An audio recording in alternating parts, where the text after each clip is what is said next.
Nós vamos dar início então à nossa escola bíblica dominical desse domingo.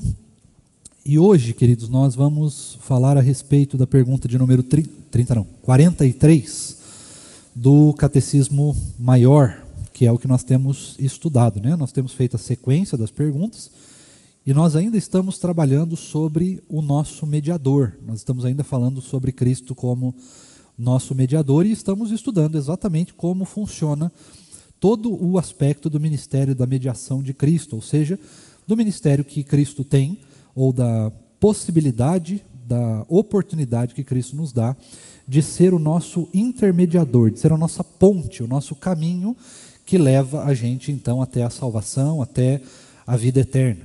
Somente por Cristo nós podemos ter e chegar à vida eterna. Não é por mérito, não é por nada disso. E para que isso aconteça, Cristo então se coloca como nosso mediador. Esse é um dos aspectos do seu ministério. Ele também se coloca como advogado, ele se coloca como sacrifício, como várias outras coisas, mas um dos seus principais aspectos é sempre se colocar como esta ponte. Sem essa ponte, nós não conseguimos chegar ao céu em hipótese alguma e de jeito nenhum. Tá certo? Então nós estamos estudando exatamente esse elemento. Hoje nós vamos ver então a respeito da pergunta de número 43, que fala sobre um dos elementos, um dos aspectos dessa mediação e talvez seja um dos mais importantes. Pelo menos é o que nós mais utilizamos na vida da igreja. É o que a gente mais utiliza domingo após domingo, aula após aula, culto após culto, estudo bíblico após estudo bíblico. Vocês vão perceber que nós usamos esse elemento, esse ministério de Cristo.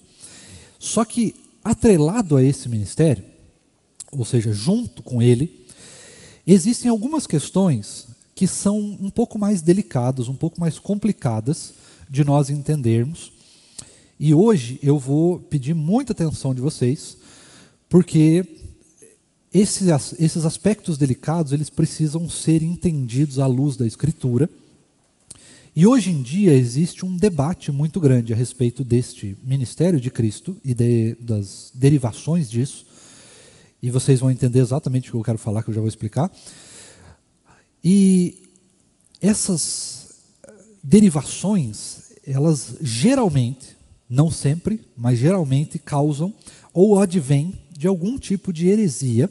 Se não de uma heresia, elas advêm então de uma perspectiva de análise humana. Ou seja, quando nós olhamos para essa situação, para esse ministério, para esse poder, vamos chamar assim, e nós interpretamos esse poder à luz da nossa humanidade, ou seja, daquilo que a gente quer apenas, dos nossos desejos, nós então transformamos algo que é bíblico em um instrumento de poder e dominação.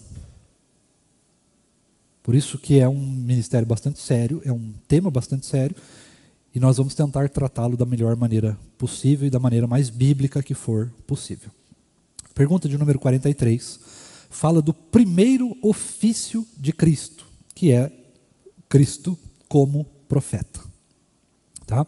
E aí você já deve ter pensado e suscitado aí um monte de coisa na sua cabeça sobre profeta, sobre profecia, e é exatamente por isso que nós vamos tratar desse tema complicado, porque de fato não dá simplesmente para explicar o ofício profético de Cristo, o dom profético de Cristo, o ser profeta de Cristo, sem falar um pouquinho então sobre profecia, né? E aí nós vamos ter que falar sim sobre, em certa maneira, claro que eu não vou aprofundar o tema, porque o tema é apenas do aspecto profético de Cristo, mas nós vamos ter que tratar um pouquinho sim sobre o dom profético que é ministrado pelo Espírito Santo de Deus na vida da igreja, ou pelo menos foi.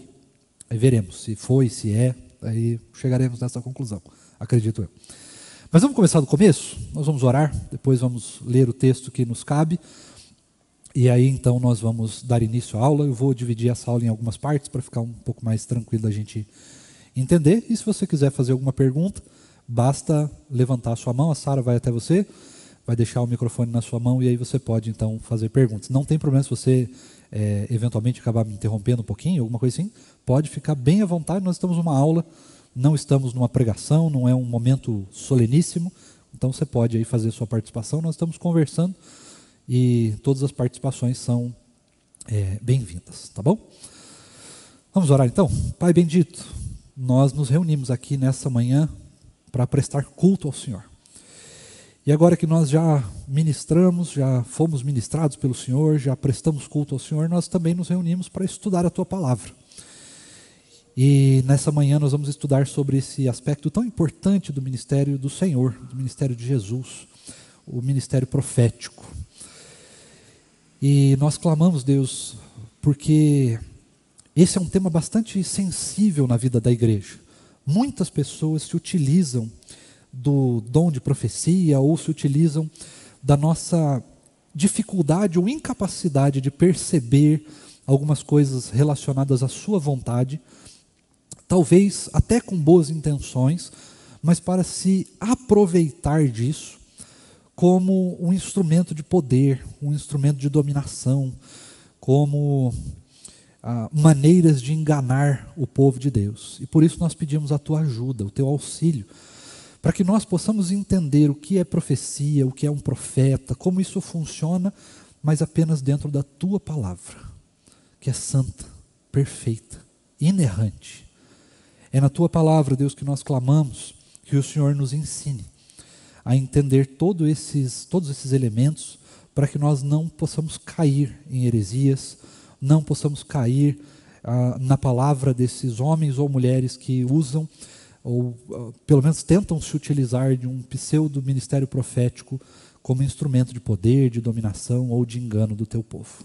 Fala conosco, Deus. Nós precisamos muito ouvir a voz do Senhor e entender aquilo que a Sua palavra nos ensina sobre esse tema. Fala conosco, em nome de Jesus. Amém. Irmãos, eu queria convidar vocês para abrirem as suas Bíblias em Deuteronômio. Encontre lá, por gentileza, Deuteronômio, capítulo de número 18. Deuteronômio, capítulo de número 18. E nós vamos ler apenas o versículo de número 15. E aí a Sara pode encontrar alguém aí para ler este versículo para nós. Deuteronômio 18, capítulo 18, versículo de número 15. Vamos fazer a leitura então, pastor. O Senhor, seu Deus, fará com que, do meio de vocês, do meio de seus irmãos, se levante um profeta semelhante a mim. Ele vocês devem ouvir. Certo. Vamos começar então, justamente falando um pouquinho sobre o Antigo Testamento. Tá? Vamos falar um pouco sobre o dom profético, sobre o ministério profético do Antigo Testamento, para que a gente possa compreender como que funciona o ministério profético então de Cristo. Lembre-se que Cristo não é apenas, não tem apenas um ministério profético, mas ele é chamado como ofício de Cristo. O que é um ofício? Antes da gente passar para a explicação da aula, só para você entender um pouquinho a diferença de ministério para ofício. O ministério é algo que nós somos chamados, designados por Deus para cumprir um objetivo específico, tal como os presbíteros são chamados, os diáconos são chamados, ou os pastores são chamados. Né? Esses homens, nesse caso, são chamados então para cumprir um ministério, estão em serviço do reino de Deus e da vontade de Deus, portanto respondem diretamente a Deus a respeito daquilo que Deus os chama para fazer. Certo? Um ofício, ele é um trabalho muito mais específico do que o ministério. Ele é um trabalho que visa especificamente o serviço a outras pessoas. Então, o ofício profético de Cristo tem como objetivo servir a igreja. Tá certo? Então, de maneira bem simples mesmo, essa é a designação do ofício profético de Cristo. Tá? Agora vamos voltar lá no Antigo Testamento e vamos entender um pouquinho o que é profecia e o que é um profeta na luz do Antigo Testamento. E aí você já vai ter um pouquinho mais de condição de perceber o ofício de Cristo, as diferenças entre o profeta do Antigo Testamento e o Senhor Jesus, e vai perceber também as diferenças entre essas coisas que a gente acabou de falar, com o que é ministrado ou o que é pregado hoje em algumas igrejas por aí. Tá? E aí você já vai ter condições de julgar um pouco melhor como que isso funciona à luz da palavra. Então vamos voltar lá no Antigo Testamento. O que é um profeta? O que é um profeta? No Antigo Testamento, nós vamos encontrar dois tipos de profetas. O primeiro profeta que nós vamos encontrar é aquele que é chamado por Deus para um objetivo específico dentro da revelação especial de Deus. Eu já vou explicar um pouquinho melhor.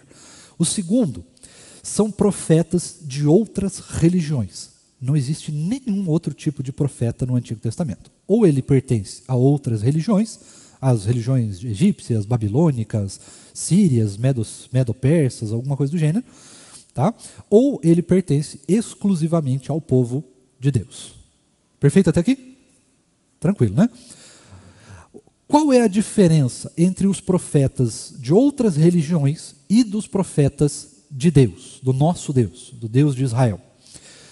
Aqueles outros profetas de outras religiões, eles têm como objetivo a previsão ou a sabedoria para revelar alguma coisa específica dentro do tempo ou do contexto. Então, por exemplo, vamos pensar lá no rei da Babilônia, o Nabucodonosor. Ele teve um sonho. O que ele faz? Ele chama então os seus profetas, lá os sábios e coisa e tal, que também é um nome para profeta, e ele pergunta: olha, vocês vão ter que interpretar aí um sonho que eu tive. O resumo da história é basicamente esse: vocês vão ter que interpretar um sonho. Então, os profetas, eles tinham essa missão. Então, você não entendia alguma coisa, você ia até um profeta, um oráculo, um sábio, alguma coisa do gênero, e então você fazia ali a sua pergunta, colocava a sua questão, e essa pessoa ia consultar os deuses, ou, enfim, ia fazer algum tipo de ritual, ou alguma coisa do gênero, para tentar chegar a uma resposta. Esses eram os profetas de outras religiões. Qual é a diferença, então, desses profetas para os profetas que nós cremos, os que estão com os seus nomes escritos na Bíblia, que são divididos entre profetas maiores e profetas menores? E a única diferença que tem entre um profeta maior e menor é o tamanho do seu livro, certo? Caso você não soubesse ou não lembrasse dessa pequena curiosidade, é por isso que nós chamamos de profetas menores ou maiores. Os menores têm livros pequenininhos, os maiores têm livros grandes. Qual é a diferença, então, dos profetas do nosso Deus, né, daqueles que estão com seus nomes na palavra? Os profetas de Deus, eles têm, ou tinham, não tem, eles tinham um objetivo muito específico. O objetivo dos profetas do Antigo Testamento era a revelação especial de Deus. Ou seja, o que é uma revelação especial e uma revelação comum?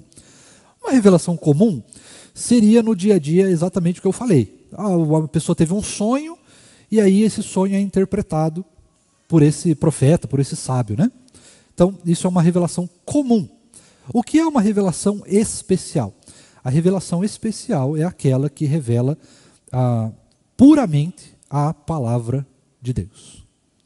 Certo? A vontade perfeita de Deus, especial, revelada diretamente para essa pessoa, da vontade que tem a ver com a salvação. Ou seja, os profetas ou as profecias, aliás, os dois, tanto os profetas como as profecias, que estão no Antigo Testamento, elas têm um objetivo: revelar a vontade de Deus, ou continuar revelando a vontade de Deus a respeito da salvação que viria em Jesus.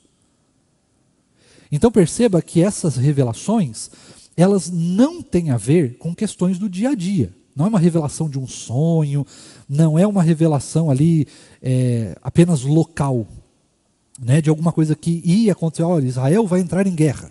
Não é apenas isso, mas todas as revelações, todo o aspecto profético, seja da pessoa ou do que ela estava falando no Antigo Testamento, aponta diretamente para Cristo, que viria. Ainda que os profetas, se você lê os profetas, e toda quarta-feira nós temos aulas sobre os profetas aqui na igreja, você vai ver que eles falam de diversos assuntos a respeito de Israel, mas todos esses assuntos sempre estão apontando, além daquela circunstância, como por exemplo, olha, Israel pecou, o povo de Deus pecou, e por causa do seu pecado eles serão destruídos, serão escravos de tal nação. Isso acontece. No entanto, ainda que essas profecias aconteçam ali, elas sempre têm o objetivo de nos apontar Cristo, no caso de apontar lá para o povo daquela época, não para nós, porque já passou, Cristo já veio. Então aquelas profecias já não valem mais para nós. Cristo já veio. Nós já temos a revelação fechada, completa. Essas profecias do Antigo Testamento, pelo menos as que dizem a respeito da volta de Cristo, porque algumas falam a respeito do céu, é uma coisa um pouco mais escatológica, mais para frente ainda, não se revelaram completamente ainda, mas as que já se revelaram sobre Cristo, acabaram. Acabaram. A gente não precisa mais delas. A gente não precisa mais acreditar nelas como profecias. Isso não significa que nós não devemos estudá-las, e isso não significa que elas não tenham lições importantes para as nossas vidas. Mas elas não são mais profecias. Por quê? Porque já foram cumpridas em Jesus. Outras profecias que existem no Antigo Testamento, elas são um pouco mais específicas, mas ainda falam a respeito de Cristo e ainda falam a respeito da salvação e da vontade de Deus. Quais são essas profecias? São aquelas que ainda não se cumpriram plenamente. É aquela brincadeira que a gente sempre fala na teologia do já e do ainda não. Ou seja, algumas dessas profecias, tanto do Antigo quanto do Novo, e as profecias do Novo estão lá, Mateus 24, Marcos 13, se não me falha a memória, Apocalipse, e em algumas outras passagens, existem algumas profecias que ainda não se cumpriram, mas se cumprirão na volta de Cristo, na segunda vinda de Cristo. Olha o helicóptero. Ou seja, na segunda volta de Cristo, nós vamos então ter o fechamento completo de todas as profecias do Antigo e do Novo Testamento. Tranquilo até aqui, irmãos? Posso ouvir um sim? Muito obrigado. Senão, daí você já vai ter a oportunidade de fazer algumas perguntas. Então, de maneira bem simples, as profecias do Antigo Testamento, ou elas têm um caráter escatológico, que ainda não aconteceu, ou elas têm um caráter específico de revelar a Cristo. As que revelaram a Cristo estão cumpridas. As que revelam um futuro escatológico ainda serão cumpridas em algum momento da história que nós não sabemos qual é. Então, ponto até aqui. Agora vamos falar um pouquinho sobre o profeta em si, a pessoa que é designada como profeta no Antigo Testamento. Lembre-se que aqui nós estamos falando apenas do Antigo Testamento. No Antigo Testamento, nós temos então algumas pessoas que eram chamadas, literalmente chamadas por Deus, para desempenhar um ministério profético. Este ministério profético, ele tinha a particularidade de que ele era um ministério de tempo integral, ou seja, a pessoa, ela era separada, era removida ali do comum, do senso comum, né, da cultura comum, e ela então se tornava um profeta. A pessoa era um profeta, não é que ela tinha um dom profético ou alguma coisa assim. Ela era de fato, era uma questão de natureza, ela se tornava um profeta. Tá certo? Da mesma forma que alguém se torna presbítero, da mesma forma que alguém se torna pastor. Mas existem diferenças. Porque ainda que o meu trabalho, por exemplo, como pastor é em tempo integral, eu não sou pastor. É claro que isso é um pouco complicado, né? Mas assim, eu não é a minha natureza ser pastor. Eu não sou, eu estou pastor. Eu fui chamado por Deus para desempenhar uma função específica. Mas isso não é o que eu sou, é o que eu faço. É o que eu fui chamado para fazer. No ministério profético do Antigo Testamento, o profeta era chamado para ser profeta, não para fazer profecia. Percebe a diferença? É mais profundo. envolvia realmente ali a pessoa em si. A pessoa em si. Por isso que nós hoje em dia dizemos, dentro da teologia, pelo menos da maioria das igrejas, que não existem mais profetas. Não existem mais profetas como os do Antigo Testamento. Por quê? Porque não existe mais a necessidade, de alguém falar sobre a vinda de Cristo, porque ele já veio, e não existe mais necessidade de alguém falar sobre o futuro escatológico, ou seja, lá sobre o Apocalipse, porque todas essas profecias também já foram feitas, só não se cumpriram ainda. Mas elas já estão prontas, só precisa chegar a hora delas serem cumpridas. Por isso, irmãos, nós não precisamos mais de profetas nos moldes do Antigo Testamento. Ponto final. Não existe discussão sobre isso.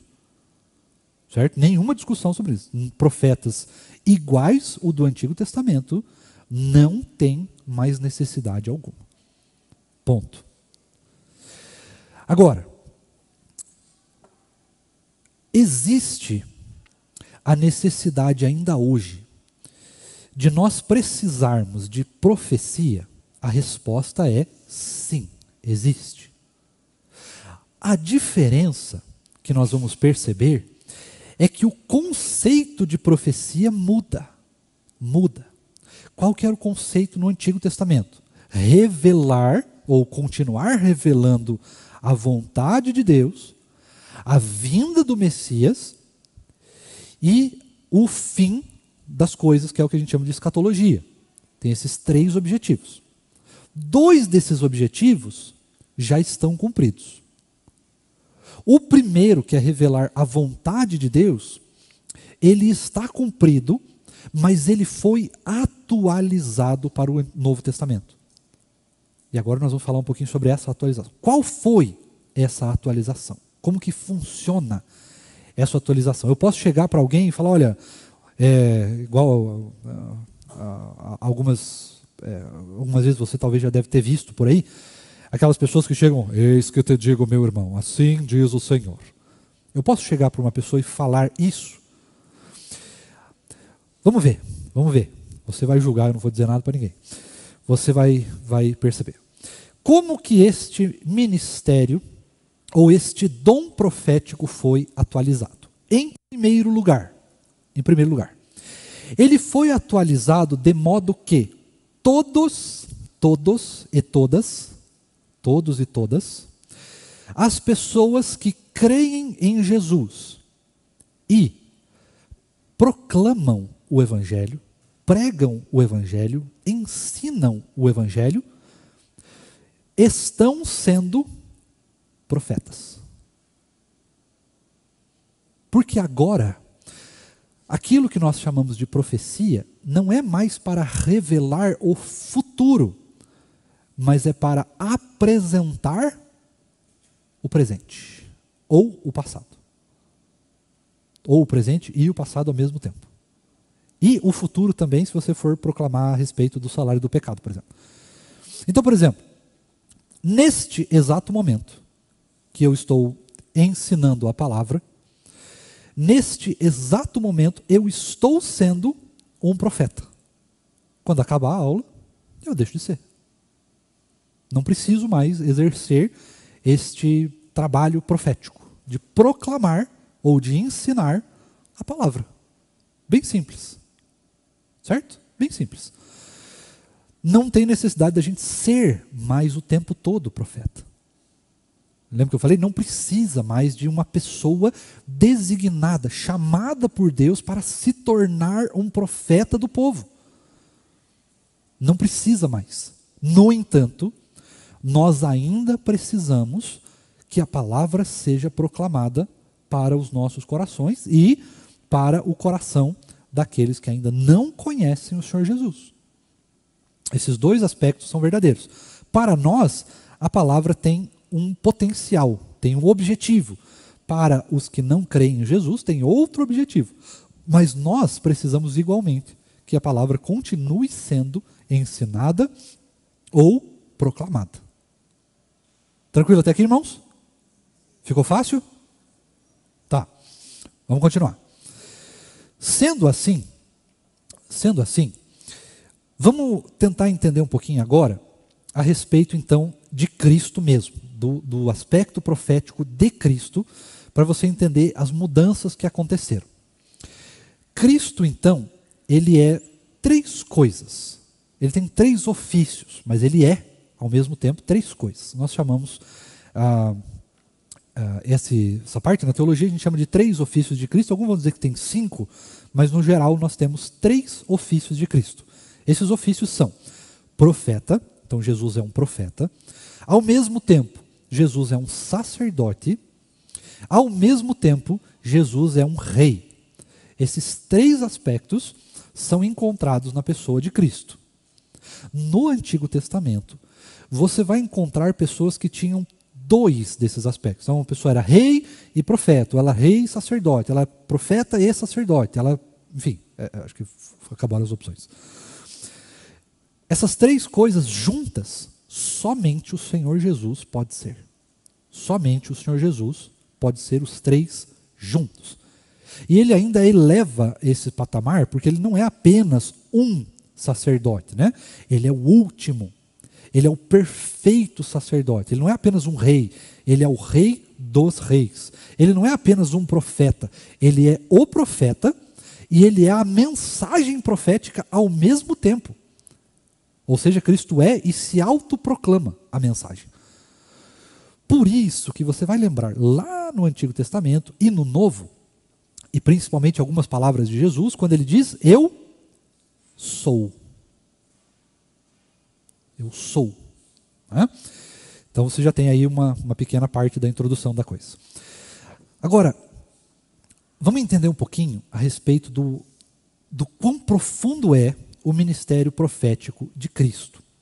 Por que Cristo precisava ser um profeta? Por que precisa ter esse aspecto em Jesus? Primeiro, porque Cristo, ele é nele mesmo, ou seja, ele mesmo é o cumprimento perfeito das profecias, ou pelo menos de algumas das profecias, da maioria delas, do Antigo Testamento. Então Cristo precisava ser esse profeta perfeito, ou ele é esse profeta perfeito, porque nele mesmo as profecias são cumpridas. Ele é o cumprimento das profecias. Esse é o primeiro aspecto. Cristo é o cumprimento da profecia, ou das profecias. Segundo, Cristo também era a própria proclamação das profecias. Ele não só trazia uma mensagem da parte de Deus, isso que um profeta fazia, ele trazia mensagens da parte de Deus. Cristo não só traz mensagens da parte de Deus, ele é a mensagem da parte de Deus. A mensagem encarnada, ele é o Deus encarnado. Então ele não só está falando em nome de Deus, ele é a mensagem de Deus. Percebe a diferença? Não só está falando, mas ele é a mensagem. Ponto. Terceiro aspecto desse sentido. Cristo não só falava a respeito da mensagem de Deus, como ele também era, e além disso, ele também tinha um terceiro aspecto, que era o estabelecimento desta palavra. Ou seja, são 3 coisas em uma. Cristo é a palavra, Cristo traz a palavra, e Cristo, ele, vamos dizer assim, como é que eu posso dizer? Ele ancora essa palavra. Ele mantém, ele sustenta a palavra, até hoje. Por isso que nós vamos encontrar muitos textos, como o de João 16, 13, se não me falha a memória. Se os irmãos puderem dar uma olhadinha, só para ver se eu não estou viajando na maionese. Mas se eu não me engano é 16, 13 ou 14. Tá? Fala a respeito, o próprio Senhor Jesus dizendo que o Espírito Santo que viria depois dele, não viria para falar qualquer coisa. Não viria para trazer qualquer mensagem, mas viria para falar a respeito de Cristo. Tá certo? Pastor, Diga. tem uma participação aqui. Só espera o microfone chegar, senão eu não escuto. Patrick, assim, só deixa eu entender.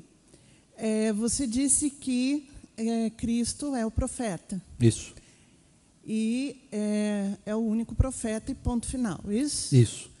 Pois é, então, por que há necessidade de nós também sermos profetas, se ele é o profeta?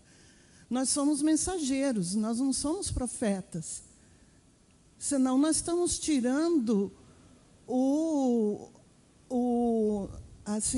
a autoridade máxima de Cristo ser o profeta maior. Uhum. Concorda ou não? É que eu não entendi essa tua colocação de nós sermos profetas também. Uhum. É bem fácil de explicar. Tudo que nós fazemos com Cristo, nós somos coparticipantes do que Cristo é. A partir do momento, então, que eu proclamo, eu não sou só um mensageiro. Porque a partir do momento que é só uma mensagem, ela não vale de nada. Mensagem vem numa carta. Eu mando uma carta, é uma mensagem. Uma mensagem do WhatsApp é uma mensagem. Agora, quando eu falo de Cristo, eu não estou apenas trazendo uma mensagem, eu estou profetizando. Por quê? Porque Cristo em mim é quem fala. Não sou eu que estou falando, senão seria uma mensagem minha.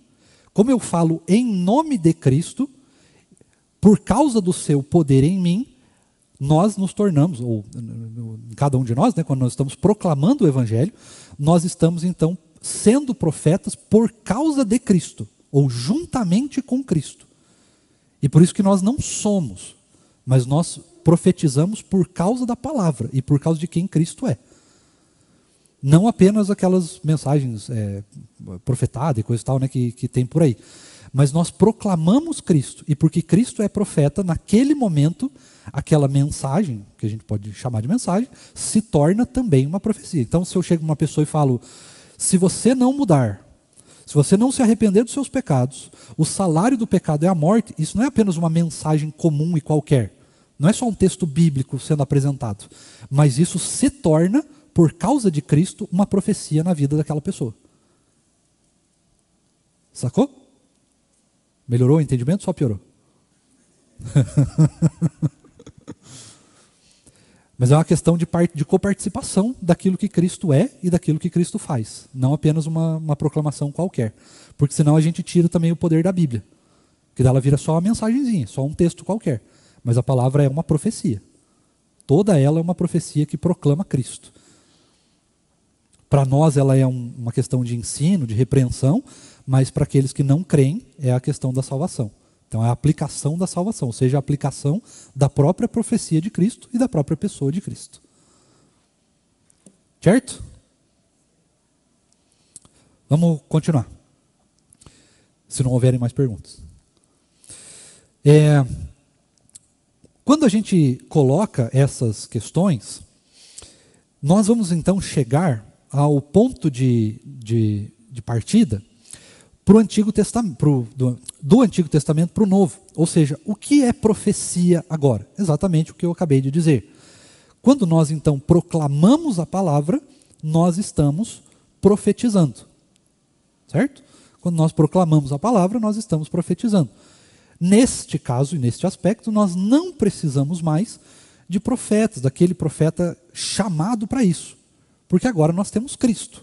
Nós proclamamos Cristo. Cristo, então, é profeta perfeito. Então, quando nós proclamamos ele, toda a profecia é cumprida e Cristo continua sendo profeta. Então, esse aspecto bem explicado e bem claro nos livra de algumas heresias. Quais são elas? A primeira, que é a mais comum, é alguém que de fato se designa profeta. Alguém que você vai em alguma igreja aí e fala, nós vamos ouvir hoje o profeta fulano de tal. Isso não existe. Ponto final. Não existe. Pode discordar o quanto você quiser, mas isso não existe. Por quê? Porque qualquer um que suba no púlpito para pregar a palavra fielmente, se não é um herege, se não for fiel é herege. Então, para aqueles que pregam a palavra fielmente, seja homem, seja mulher, seja o que for, se você estiver pregando a palavra aqui na igreja, ensinando na escola bíblica, se você estiver proclamando no seu trabalho, escola, faculdade, qualquer lugar que você estiver, você então está profetizando. Mas você não é um profeta. Não precisa ser um profeta. Esse cargo não existe mais, foi aposentado, definitivamente aposentado. Tá? Foi substituído, não precisa mais disso. Ficou muito mais fácil. Da mesma maneira que funciona o sacerdócio real. Sacerdócio real não, o sacerdócio universal. O que é o sacerdócio universal? É a possibilidade que todos os cristãos têm de cumprir a grande comissão, de cumprir o ide. Ide por todo mundo, ide, portanto, por todo mundo, e pregai o evangelho. Esta é a grande comissão, é o que nós chamamos de sacerdócio universal. Todos os crentes são chamados para isso, não apenas os pastores ou os presbíteros, mas todos nós somos chamados para isso. Ou seja, em Cristo as possibilidades se abriram para nós. E nós não precisamos então mais de pessoas designadas para cumprir esse aspecto profético. Mas nós ainda precisamos de algumas coisas. Então, por exemplo, você poderia questionar, eventualmente, o ministério pastoral. Bom, se nós não precisamos de profecia, por que a gente precisa de pastor? Porque a Bíblia diz, só por isso. Tá? Mas, em resumo, o pastor não é um profeta. Não é um profeta que é chamado, escolhido, separado e se torna, então, um proclamador do evangelho de modo especial, de modo que alguém não possa fazer. Qualquer um pode tomar o púlpito, gente. Qualquer um pode ensinar a palavra. Basta você estudar, obviamente, e ser fiel àquilo que ela está dizendo. Não há um chamado especial, uma unção especial no sentido profético. Tá? Eu não sou separado apenas, é lógico que existem bênçãos específicas para o ministério pastoral, tá? Existem bênçãos específicas para o ministério presbiteral, para o ministério diaconal, existem bênçãos específicas ainda assim. Mas essas bênçãos específicas não incluem essa unilateralidade da pregação do evangelho. O fato de eu estar aqui pregando é apenas uma questão de chamado. Fui chamado para isso, a igreja aceitou o meu ministério pastoral nesta igreja, pelo menos por enquanto, e enquanto Deus me manter nesse sentido, estarei por aqui. Né? Ou posso ser designado para outro lugar. Agora, isso não quer dizer que só eu posso pregar. Isso não quer dizer que só o presbítero Paulo, que foi eleito como presbítero por essa igreja, pode pregar. Qualquer um pode. Basta estudar a palavra, ser fiel a ela, e você pode pregar. E, na verdade, todos nós deveríamos pregar o evangelho o tempo todo. Primeiro para nós, depois para as nossas famílias, e depois em qualquer lugar onde a gente seja levado pelo Senhor. Tá? O ministério pastoral ou qualquer outro tipo de ministério da igreja hoje, que é permitido por Cristo ainda hoje, não é uma exclusividade da proclamação do evangelho. Isso é uma questão de todos nós. Todos os crentes precisam proclamar a palavra. E, portanto, neste sentido, todos os crentes fazem parte do ministério profético de Cristo, porque estão profetizando a própria palavra e a própria pessoa de Cristo. Tranquilo até aqui, irmãos? Vamos dar uma olhada agora? Oi? Manda ver. Pastor, a minha dúvida é a seguinte. Eu vim de uma igreja onde, na hora de ler um ponto da Bíblia, a pessoa que está lá na frente, né, dirigindo o culto e lê aquela parte da Bíblia, ela prega para a pessoa sobre o futuro dela, sobre alguma coisa que vai acontecer com ela. Por exemplo, Deus manda te falar que aquela prova que você está passando, ou aquela resposta que você precisa, Deus manda te dizer que sim, que é para você ir, que é para você fazer, ou não, Deus não está se agradando disso que você está fazendo, não é para fazer. Ou também uma pessoa, né, fora do culto, uma pessoa pode ser profeta, de chegar em mim e dizer assim: irmã, eu estou vendo que você está atribulado em tal assunto. Deus manda te dizer que não vai ser aqui dessa forma. Deus vai te dar o que você quer, o que você precisa, mas, por exemplo, é numa outra cidade, Deus vai preparar de você se mudar. Isso existe? Ou quando nós estamos numa igreja e quem está dirigindo a palavra lê um ponto da Bíblia, direciona para você aquilo, para desconfiar. Deus não faz dessa forma. Ou se você está fora da igreja, uma pessoa qualquer chega para você e coloca o teu futuro naquilo que Ele está te falando. Por exemplo, Deus manda te falar que você precisa ir para Maringá, por exemplo. Eu devo acreditar nisso ou isso não existe? Tá. Exatamente isso que nós vamos falar agora, que é o dom da profecia ministrado pelo Espírito Santo. É aquele dom que aparece nas listas lá de dons do Espírito. Dentre eles existe um chamado dom da profecia. Tá? Ele está citado ali. Agora a gente precisa entender o que é isso. Como isso funciona, quando isso funciona, aonde isso funciona, para quem isso funciona, para a gente poder entender essas coisas. Lembra que eu falei no começo da pregação? Da aula? Você lembra que eu falei que algumas pessoas utilizam-se da profecia, do ato de profetizar, ou seja, de falar alguma coisa do futuro, tais como os profetas que não eram da parte de Deus, mas eram de outros deuses, como um instrumento de poder ou de dominação. Então é isso que a gente vai tentar agora, no tempo que nos resta. Deixa eu só, antes de qualquer coisa, deixa eu só perguntar. Todo mundo entendeu então a parte do ofício profético de Cristo? Sim? Certo. Então agora vamos para essa parte. Como nós podemos entender essas outras questões? Tá? E aqui a gente vai entrar numa seara bem delicada. Deixa eu começar pelo básico. A Igreja Presbiteriana do Brasil, esta que nós estamos, não a Igreja do Tarumã, mas a Igreja do Brasil, e portanto a Tarumã faz parte dela, diz o seguinte, na sua proclamação de fé, ou nas suas declarações de fé, construídas aí, ou elaboradas pelo Supremo Concílio da nossa denominação. A Igreja Presbiteriana do Brasil, ela se declara, ela se diz como uma palavra na teologia que é usada, que diz... calma, volta. Eu até me perdi.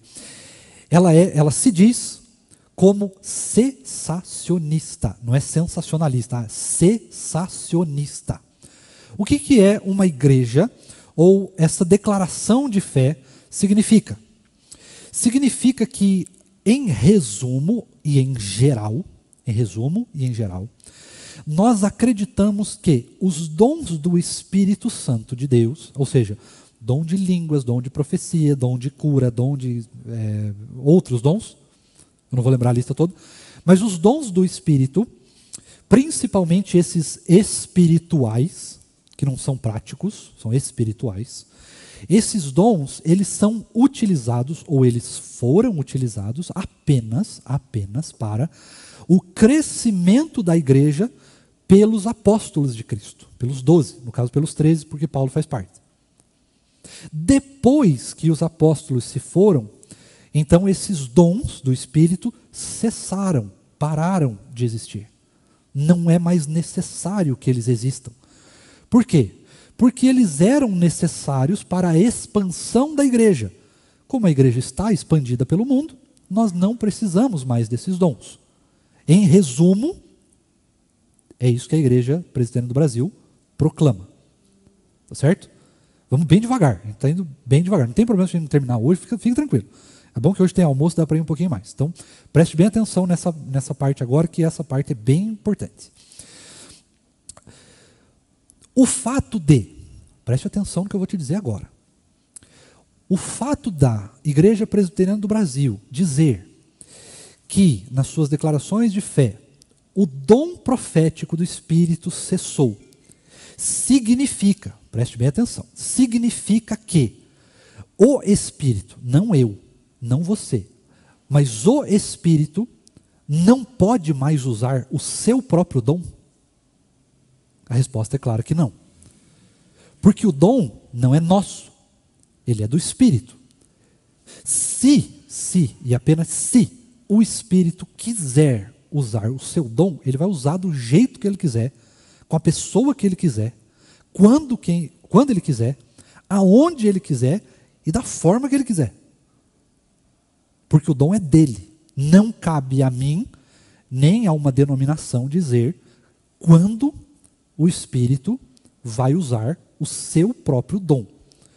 O que nós podemos perceber hoje é a necessidade.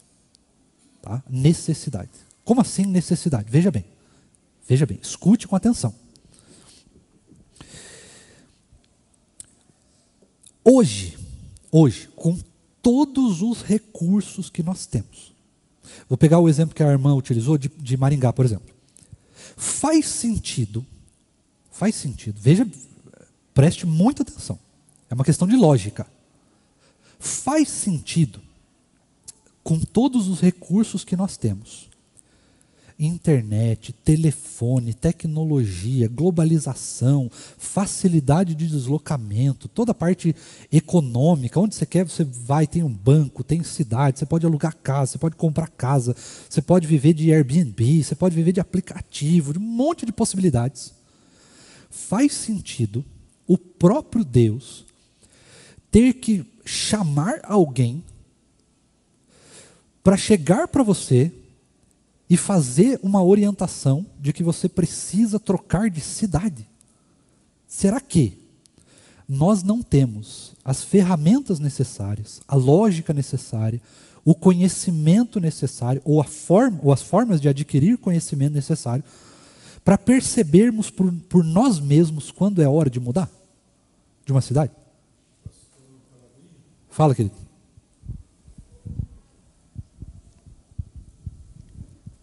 Bom dia para todos. Todos. Quando eu vim para Curitiba, aconteceu da seguinte maneira. Eu não vim porque eu quis. Eu creio que foi orientado por Deus, mas não foi nenhum profeta de igreja que falou que eu deveria mudar de cidade. Aconteceu que a minha esposa ela ficou doente em São Paulo, ficou internada há 1 mês e 3 dias. Deu um problema nela lá e depois o médico... ela ficou tomando uma injeção de benzetacil de 2.400 miligramas. Todo mês ela tinha que tomar uma injeção, era obrigado.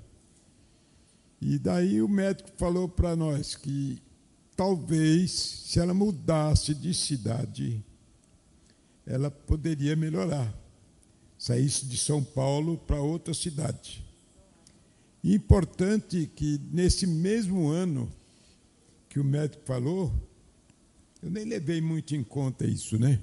Nem me preocupei de mudar de cidade, nada. Daí eu recebi uma proposta para vir para Curitiba. Eu creio que foi Deus que usou aquela pessoa para me convidar para vir para Curitiba, já com o emprego arrumado, já ia chegar aqui trabalhando. Então, tudo isso eu creio que foi Deus que providenciou. Tanto que nós estamos aqui já há quase 50 anos, recebendo as muitas bênçãos de Deus. Ela saiu dessa injeção que era obrigada, era um sofrimento para ela, porque era uma dor terrível, né? E tudo se realizou desse jeito, sem precisar de profeta humano nenhum. Foi Deus que providenciou tudo, eu creio isso. Tá. Então vamos lá, eu ainda não... Vamos com calma, irmãos. Eu ainda não fiz nenhuma declaração se pode, se não pode, se é, se não é. Vamos devagar para a gente poder entender. Como eu estava dizendo, e o testemunho do seu Elias é fantástico, ele realmente vai nesse sentido, e eu tenho várias experiências para contar, e eu sei que você também tem várias experiências para contar, de coisas que você entendeu da parte de Deus. Tais como, por exemplo, vir para essa igreja, ou vir para a cidade de Curitiba, ou sair da cidade de Curitiba, ou algum emprego, alguma coisa do jeito. Você tem assim, inúmeras possibilidades de dizer algumas coisas nesse sentido. Então, como que eu posso entender esse tipo de situação? Para a gente poder realmente não ficar à mercê dessas coisas, mas realmente entender. Então, em primeiro lugar, irmãos, a gente precisa entender uma coisa. As nossas vidas, preste muita atenção nisso, as nossas vidas, elas não estão sujeitas à profecia de alguém. Certo? Você concorda comigo? Nossa vida não está sujeita ao que as pessoas falam de nós, ou para nós. Mas as nossas vidas estão sujeitas nas mãos de Deus. Ou seja, Deus não perdeu a sua capacidade sobrenatural de cuidar das nossas vidas e, se necessário for, nos indicar caminhos, formas, maneiras, perspectivas, possibilidades. Então, por exemplo, vamos citar um exemplo aqui, tá? Bem simples. Vamos pensar em uma questão imagina só, nós temos um irmão aqui na igreja, por exemplo, que tem um familiar em outro estado, tá? Um outro estado, tá lá os familiares dele. Esses familiares, eles ficam doentes, tá? Ficaram doentes. E aí, essa pessoa ela fica num dilema, por exemplo, tá? Imagina que fica eu vou lá para cuidar dos meus parentes ou eu não vou, certo? Tem um dilema ali. Então, o que essa pessoa vai fazer? Ela vai olhar primeiro para a lógica. Será que faz sentido eu ir? Será que eu vou ter emprego no outro lugar que eu for? Como é que eu vou me sustentar? Como é que eu vou sustentar minha família? Como é que vai ser? Eu vou sozinho, deixo a minha família aqui, a parte da minha família aqui, vou para lá sozinho. Você vai usar da lógica para começar a perceber a situação como um todo, para poder tentar, então, tomar a melhor decisão. Neste processo, evidentemente, você não vai simplesmente usar a tua lógica só. Você não vai chegar para a tua lógica e falar, a minha lógica é perfeita, vai dar tudo certo, é isso aí, eu vou tomar as melhores decisões, está tudo tranquilo. Se você é uma pessoa crente, e eu espero que você seja, obviamente, juntamente com isso, você vai orar. Você vai colocar essa situação toda diante de Deus, que tem o controle da sua vida, que tem o poder sobre a sua vida e que tem a nossa vida muito bem escrita nas páginas lá do seu conhecimento, né? Esqueci o dom, da sua onisciência. Deus sabe o que você precisa, Ele sabe qual a decisão você precisa tomar. E, eventualmente, por meio da oração, por meio da palavra, por meio da lógica, por meio de conselhos de outras pessoas, por meio, enfim, de portas que se abrem, que a gente não está esperando que elas se abram, nós vamos tendo condições de tomar decisões. Por exemplo, deixa eu contar uma história pessoal para você poder entender. Quando eu estava na minha igreja antiga, na igreja do Abirutuba, eu estava procurando meios de sair de lá, de trocar de igreja. Ao mesmo tempo, eu estava orando, Deus, abre uma porta. É lógico que eu não fiquei dependendo nem de um, nem de outro. Eu não fiquei orando e ficar com os braços cruzados lá, esperando alguma coisa acontecer e cair do céu. Eu continuei trabalhando, fazendo as coisas que precisavam ser feitas, usando da lógica, pensando, conversando com pessoas, e coisa e tal, e continuei orando, Deus abre portas. Tu sabes a minha situação aqui, tudo mais, o Senhor conhece a minha realidade e tudo mais. Então, a minha vida está nas suas mãos, abre portas. Me mostra qual é o centro da tua vontade. É para ficar aqui, não é para ficar? Se for para sair, abre portas. Abre portas. E ao mesmo tempo, eu continuei estudando, continuei pregando, continuei fazendo as coisas que precisavam ser feitas, continuei pensando em possibilidades, continuei pensando em possibilidades fora da igreja, por exemplo, de trabalho normal, né, vamos dizer assim, que não tinha a ver com o ministério pastoral. Continuei conversando com pessoas e vendo possibilidades. Certo? Nesse interlúdio, nesse meio tempo, eu conversei, por exemplo, com o reverendo Juarez. Vou tentar expor aqui sem expor ninguém, tá? Mas eu conversei com o reverendo Juarez, pedi uns conselhos. Falei, Rev, a situação é essa e tal, e eu estou assim, procurando possibilidades. O que o senhor me indica? O que o senhor me aconselha? Obviamente, o Juarez não é um profeta da parte de Deus que vai dizer, olha, eis que te digo, pois o Senhor está dizendo tal coisa. Não, mas ele me deu conselhos. Olha, fale com fulano, veja essa possibilidade, se acalme o teu coração nesse sentido, não vá por esse caminho, vá por esse e tal. Deu possibilidades. Das possibilidades que ele me trouxe, eu fui atrás de algumas que eu achei que faziam sentido. Algumas deram certo, outras deram errado. Por exemplo, ele me falou para falar com um certo pastor, e eu fui falar com esse pastor. Fui lá. Cheguei lá, fui numa quinta-feira de manhã às 10 horas, que eu tinha marcado o horário com ele. Expliquei a minha situação e tal. Quando eu terminei de explicar a minha situação, ele falou, pastor, nós contratamos um obreiro ontem. Ontem. O que eu vou dizer? Nada. porta que se fechou. Então não era para vir para cá. Vamos para as outras possibilidades. Vamos ver o que Deus tem mais de outras possibilidades. Vamos continuar orando, vamos continuar fazendo. Passou basicamente um mês. Então eu tive uma oportunidade que veio meio que aleatória, assim. Estava numa programação, mas eu não tinha programado isso. E nesta programação estava lá o presbítero Emanuel. E eu lembrei que o presbítero Emanuel foi meu professor, nem lembrava questão de igreja, coisa tal, nem era presidente do sino, nem nada do gênero. Mas eu lembro que ele foi meu professor. Eu falei, o que custa eu falar com ele? Bater um papo com ele, vai, que ele sabe de alguma coisa. Eu também sabia que o presbítero Emanuel tem contatos lá no Supremo. Então, por exemplo, puxa, ele talvez não saiba aqui em Curitiba, mas de repente ele conhece alguém que é presidente de alguma coisa, que está precisando de pastor em alguma igreja lá no Nordeste, sei lá, em algum lugar mais distante, né, mais no interior e tal, que talvez eu possa me encaixar. Vamos ver. Fui lá, falei com ele. O presbítero Emanuel, por sua vez, falou, pastor, me dá 2 semanas que eu vou resolver esse troço. Em 2 semanas, chegou a proposta, então, para eu vir para a igreja do Tarumã. Certo? Então, todas essas coisas, pessoas foram usadas. Pessoas foram usadas para me acalmar, porque eu estava muito nervoso nessa época. Pessoas foram usadas para me direcionar. Mas quem realmente tomou as rédeas da coisa não fui eu, ainda que eu fiz algumas coisas. Não foram outras pessoas, ainda que outras pessoas fizeram algumas coisas. Quem está por trás de tudo isso é o Senhor. É o Senhor.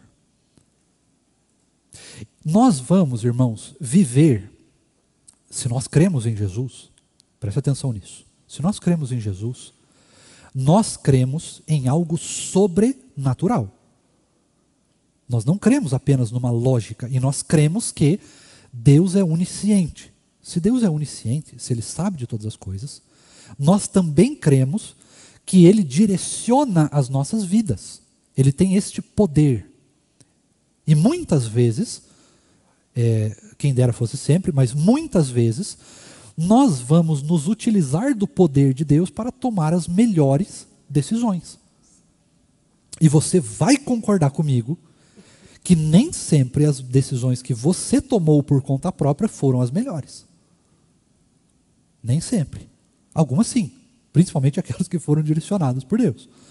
Mas as que são direcionadas apenas por nós, sabe aquela que a gente quer porque quer, porque quer, porque quer. E às vezes a gente dá um jeito de conseguir. Muitas vezes essas possibilidades que a gente consegue são direcionadas por Deus, porque tudo que a gente faz é permitido por Ele. Essas coisas são direcionadas por Ele apenas para a nossa repreensão e correção. Falou, olha, lembra de Israel, por exemplo, quando queria um rei? Eu quero um rei, quero um rei, quero um rei, quero um rei. Olha, um rei vai dar problema. Rei não é coisa boa. Rei é corrupto, é ser humano, não vai dar bom. Eu quero um rei, mas eu quero um rei, eu quero rei, eu quero rei, eu quero rei, eu quero rei. Deus fez o quê? Deu um rei. O que aconteceu? Péssimo. Correção. Pediu, tomou. Né? Pastor. Diga. Tem uma pergunta aqui. Pastor, eu vou falar de forma que eu entendi. Se eu estiver errada, por favor, me corrija. Na época, então, dos profetas do Antigo Testamento, muitos, principalmente na parte não só da vida pessoal de cada um rei ou de cada pessoa, mas também no caminho que Deus levou até fazer o propósito dele, né? O propósito de Deus na vida de todo o povo dele, dos eleitos. Uhum.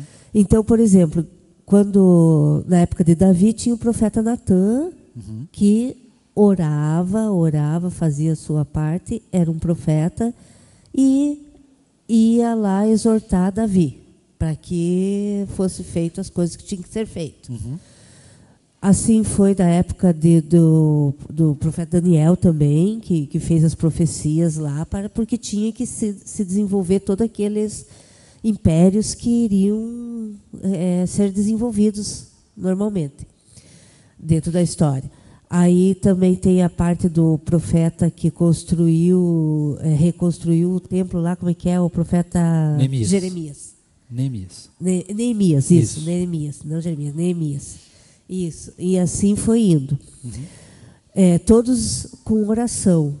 Então, nessa época existia assim. Jesus, eu lembro que num texto que falava assim, ele falava para Pedro, em Lucas, acho que 22, ele falava assim, eu orei por você porque Satanás te pediu numa peneira, alguma coisa assim, se não me engano. Então, até Jesus, que é o profeta, orou. Né? Então, o que eu quero dizer com isso? Tudo está escrito e nós temos agora a Bíblia. E eu quero pegar um gancho com o que o pastor Lucas falou hoje sobre a sabedoria, que a sabedoria tá aí para ser lida, para ser entendida, pedindo em oração.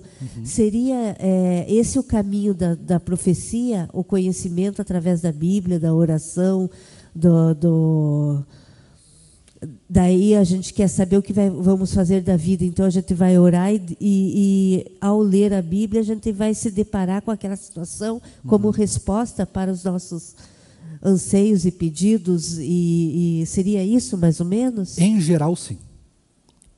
99% das vezes é isso aí. Por que 99%? Porque algumas vezes nós vamos ter algumas situações que a gente não vai conseguir sair pela lógica. Não vai conseguir sair apenas pelo conhecimento. A gente vai precisar de um milagre. Vão ter situações que não tem o que fazer. Portas que se fecham, ou enfermidades, ou alguma coisa do gênero. Dificuldades em si, ou até coisas boas, mas que desafiam a lógica. Desafiam o nosso conhecimento e a gente não vai conseguir resolver. Tem possibilidades específicas da parte de Deus que Deus vai precisar agir de outras maneiras. Veja, por exemplo, eu gosto de citar o caso do presbítero Emanuel, por exemplo. O presbítero Emanuel, ele foi chamado à salvação, ele teve uma experiência sobrenatural assistindo um filme. Certo? Tem gente que vai ouvir uma música, por exemplo, um hino, né, uma música cristã, e ela vai ter uma experiência com Deus. Então essas experiências, algumas delas, ainda existem. Depende da necessidade que Deus tem de intervir na sua vida. Mas a lógica diz, a palavra nos ensina que, e aqui que está, nós não devemos ou precisamos ficar andando procurando essas coisas. É uma questão de necessidade, tá certo? Necessidade. Como assim necessidade? Por exemplo, hoje, neste exato momento, você precisa, aquilo que eu falei no comecinho, você precisa que alguém saia do seu lugar e fale com você, ou você pode simplesmente abrir a palavra, orar e falar com Deus diretamente.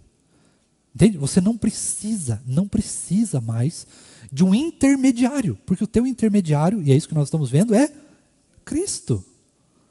Eu não preciso mais que pessoas construam pontes para mim. Eu já tenho as ferramentas necessárias para que essas pontes sejam construídas. Então o que eu vou fazer? Eu tenho um dilema, eu tenho uma situação, eu preciso tomar uma decisão. Primeiro eu vou orar. Depois eu vou para a palavra. Será que a palavra diz alguma coisa sobre isso? Vamos ver. Depois eu vou para pessoas piedosas, homens e mulheres crentes. Por quê? Porque essas pessoas podem ter conselhos para mim. Eu posso me inspirar também na forma como elas fizeram as coisas. Olha, eu orei dessa forma. Nesse momento eu tive um problema parecido, eu jejuei. Nesse momento, olha, tenha calma. Às vezes nós vamos escutar mais uma pessoa do que nós vamos conseguir, dependendo da situação, né, ouvir a própria palavra Bíblia. Só um pouquinho, segurei. Às vezes nós vamos precisar agir, né, de algumas maneiras, e nós vamos precisar do conselho de presbíteros. Por exemplo, vou dar um exemplo rápido meu. Vai chegar uma hora, não sei quando vai ser, mas vai chegar uma hora que eu não vou mais fazer parte da equipe pastoral dessa igreja. Vai chegar a hora que eu vou precisar sair daqui. Nesta hora eu vou ter que procurar os meus irmãos presbíteros. Presbíteros, eu preciso de conselhos. Me aconselhem, me ajudem. Como é que vai ser no próximo lugar? Né? O que eu devo fazer? O que os irmãos me aconselham? Nem todas as respostas estão claras o tempo todo. Preste atenção nisso agora. Nem todas as respostas estão claras o tempo todo na Bíblia. Mas todas as respostas estão lá. Elas só às vezes não estão claras. Então, às vezes, o que eu preciso é de calma. Existem vários textos me dizendo que eu preciso ter calma, que eu preciso ter paciência, que eu preciso esperar no Senhor, mas às vezes vai fazer muito mais sentido alguém chegar para mim e falar: olha, tenha calma, Deus está no controle.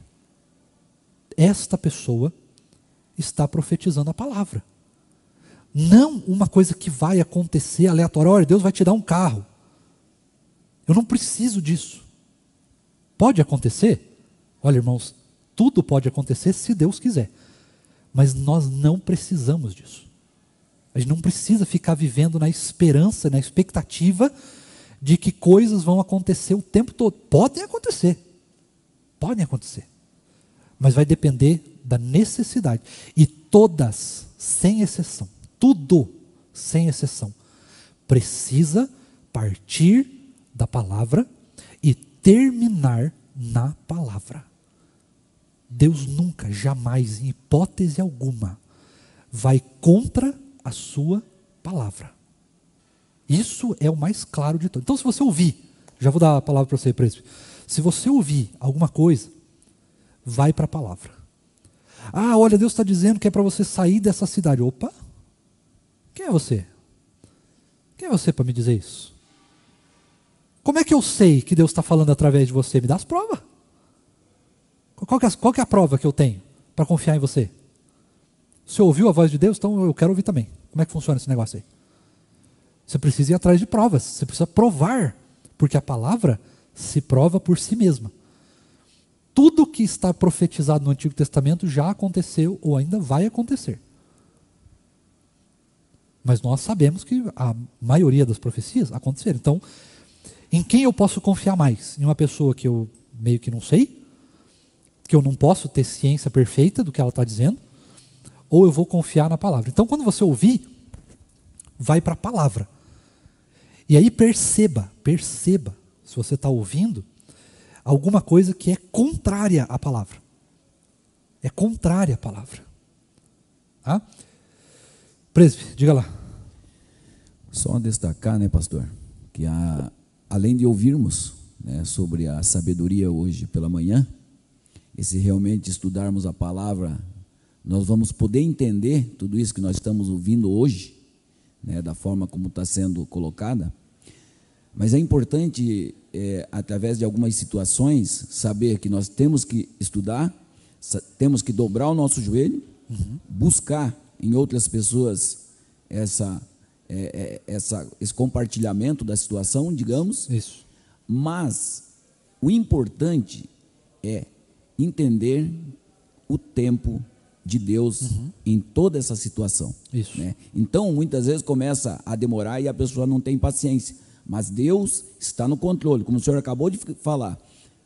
E o tempo dele nem sempre é o nosso tempo. Então, ele vai realmente nos mostrar, através do seu Espírito Santo, o momento exato para que aconteça o resultado de tudo aquilo que você está atravessando. Então, irmãos, em resumo, para a gente encerrar a aula, se não houverem mais participações, tá? Então vamos lá, existe ainda hoje profecia? A resposta é não. Tá? Não existem mais profecias. Então o que existe hoje em dia? Hoje em dia existe a palavra. A palavra existe.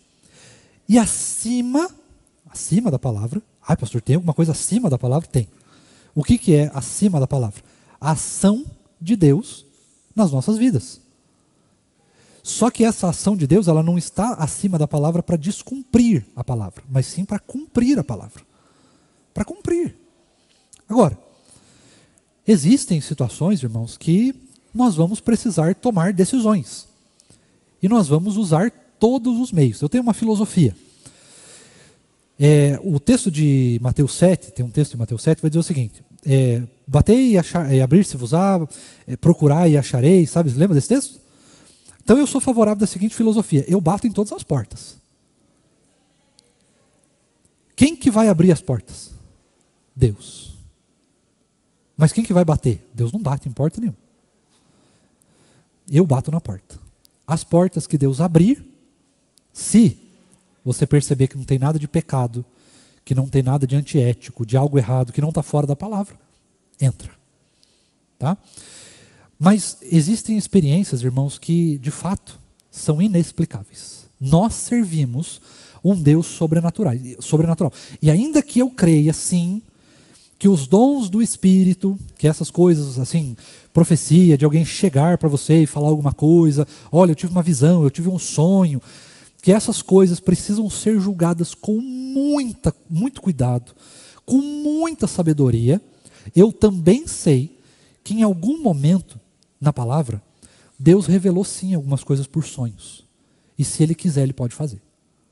Ele vai fazer? Não sei. Mas Ele pode fazer. O que Ele não vai fazer é ficar fazendo isso através de pessoas. Como assim de pessoas? No sentido de autoridade espiritual. Então, por exemplo, eu chego para você, sei lá, a gente está almoçando agora, e aí você me conta um negócio, eu te dou um conselho que é assim, matador. Vai fechar tudo que você precisava. Isso não quer dizer que eu ganhei uma autoridade superior espiritual. Isso apenas quer dizer que Deus usou a minha vida, graças a Deus por isso. Se for ao contrário, quer dizer que Deus usou a sua vida, graças a Deus por isso. Se Deus, vamos pensar num caso de doença, alguém está enfermo, aí eu e o presbítero Paulo chegamos aqui, a pessoa fala, olha, eu estou passando por essa dificuldade na minha saúde e tal, aí eu e o presbítero Paulo impomos as mãos sobre aquela pessoa ali e a pessoa é curada. Isso não impõe para nós um dom. Não é que o dom está em nós. Nós fomos usados. Glória a Deus por isso. Mas quem fez? Deus. Então entenda. O erro das teologias mais pentecostais não está na teologia. Não está na interpretação bíblica apenas. Está em colocar o sobrenatural de Deus em um outro ser humano. Não é isso que eles fazem? A pessoa é colocada num patamar diferenciado. Por isso que eu falei que se a gente não tomar cuidado, e sempre tem que voltar para a palavra, porque ela é a autoridade máxima, nós vamos cair neste pequeno problema de usar alguma coisa que foi sobrenatural, um milagre de Deus, uma graça de Deus, uma bênção de Deus, como um instrumento de poder ou de dominação, ou de manipulação e engano. E isso muita gente faz. Muita gente faz. E isso nós precisamos tomar cuidado, irmãos. Mas nós não podemos desacreditar nunca, jamais, em hipótese alguma, que Deus é sobrenatural. E que Ele faz coisas sobrenaturais. O tempo todo? Sim, o tempo todo. Mas algumas dessas coisas são visivelmente percebíveis na lógica humana do dia a dia. Deus fala conosco, Deus ministra ao nosso coração. São pequenas coisas sobrenaturais. Mas em alguns momentos, sim. Em alguns momentos, Deus faz sim algo extraordinário, ou algumas coisas extraordinárias que nós não vamos conseguir explicar. Mas tudo isso isso que eu estou falando, precisa ser julgado na Bíblia. Se estiver fora da Bíblia, está meio complicado. E se tiver algo assim, eu já vou terminar aqui, tá? Se tiver algo que seja subjetivo, tome cuidado. Tome cuidado com tudo que é subjetivo. Imagina, por exemplo, o presbítero Paulo chega agora para falar, pastor, eu estou vendo um anjo ali do teu lado. Eu vou olhar para o lado, não vou ver anjo nenhum, eu vou ficar, sei não, hein? Sei não. Dá uma olhada melhor aí para ver se é isso mesmo que você está vendo. Entendeu? O que é subjetivo, a gente toma um pouco de cuidado. Porque é subjetivo. Não é claro. E o que não é claro, a gente fica com o pé meio atrás.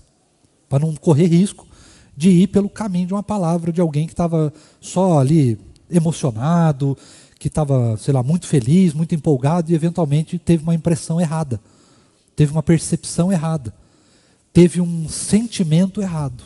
Pastor, Diga. tem mais uma participação aqui. Pastor, Fala. não, eu fiquei pensando aqui que o senhor falou bastante sobre como Deus fala conosco, e a gente acho que tem que pensar também como Satanás age na nossa vida também. Que Jesus, Deus fala conosco através do coração, através do que tudo que o senhor colocou aqui, estudando a palavra e orando e vendo isso. Deus fala hoje ao nosso coração através do Espírito Santo, né? E quando a gente ouve alguém falar alguma coisa diretamente a nós, temos que lembrar que Satanás tentou o próprio Jesus Cristo com base na palavra de Deus. Uhum. E que, às vezes, a gente... esse é o objetivo de Satanás também. Ele é o enganador. Ele é a personificação da mentira, da enganação. Então, quando... A gente tem que também lembrar que Satanás existe, mas a gente tem que crer em Deus e saber que orando e que Deus vai falar ao nosso coração, como o Senhor colocou em vários exemplos, e a gente vai sentir aquilo que Deus quer para nós, porque o Espírito Santo está agindo em nós. E que Satanás quer nos enganar a todo instante, a todo momento. Uhum. Só para a gente encerrar então nesse aspecto. Tem mais uma participação, pastor, só um pouquinho. Adoro participações. Só completando o que o irmão falou, na época da nossa mocidade nós passamos por algo parecido, e eu acho que vale muito lembrar que o diabo conhece a palavra de Deus também. Então nós temos muito mais obrigação de conhecermos a palavra de cabo a rabo. Isso. Para não sermos enganados, porque ele nos engana com a própria palavra. Uhum. Eu falo porque muitos jovens, éramos na época do Maulin, estávamos na época ali em que o Maulin era presidente da Sinodal e tudo. E alguns jovens ali, nós quase fomos enganados. Era uma pessoa que se dizia muito importante, conhecedora da palavra e tudo mais. E conseguiu nos enganar, não só nós jovens, como alguns pastores também. Então, é muito importante, vale como lição. Isso serviu como uma lição muito grande para nós, de nós termos obrigação ainda muito maior, de nós conhecermos a palavra e de nos dobrarmos diante de Deus para que o diabo não nos engana, porque Isso. ele nos engana com a própria palavra. Isso. É importante a gente saber dessas coisas, mas também é importante saber o seguinte: o diabo, ele nunca vai agir às claras. Ele sempre vai agir pela subjetividade. Ou seja, quando ele tentou Jesus, por exemplo, tá? Todas as tentações, elas são ligadas ali à carne. E o que a palavra diz? Nunca dê ouvidos à carne. Então, ao mesmo tempo que ele usou sim a palavra, ele estava indo contrário a ela. Então isso precisa ser perceptível. Tá? Então é nesse sentido. O diabo nunca age às claras. Quando Deus age, quando Deus fala alguma coisa conosco, precisa ser extremamente claro, objetivo, sem dúvidas. Sem espaço para dúvidas. Então, essa é uma das ferramentas que a gente pode utilizar para perceber, às vezes, algum evento, né, um mover sobrenatural de Deus, um avivamento, alguma coisa do gênero, né, um mover espiritual que Deus nos chama mais para perto da oração, para o jejum, né, para a proclamação do evangelho, isso às vezes acontece. Nós temos que perceber se isso é claro. Se essas movimentações, qualquer coisa que seja sobrenatural é clara. Se houver uma cura, por exemplo, a cura de Deus é clara, é assim, ó, objetivo, fez, acabou, já era, tá ponto, feito. Não tem subjetividade, não tem dúvida, não tem meio termo, não tem nada disso. Então essa é uma ferramenta poderosíssima para você olhar. Então assim, o diabo usa assim a palavra, mas ele sempre vai usar, por exemplo, que nem as teologias aí, por exemplo, dessas aí do coach gospel, essas coisas assim, de usar a palavra para dizer que você precisa ser a cabeça e não a cauda, sabe essas coisas assim? Está usando a palavra, mas não está nos levando à piedade e à humildade, está nos levando à arrogância e ao orgulho.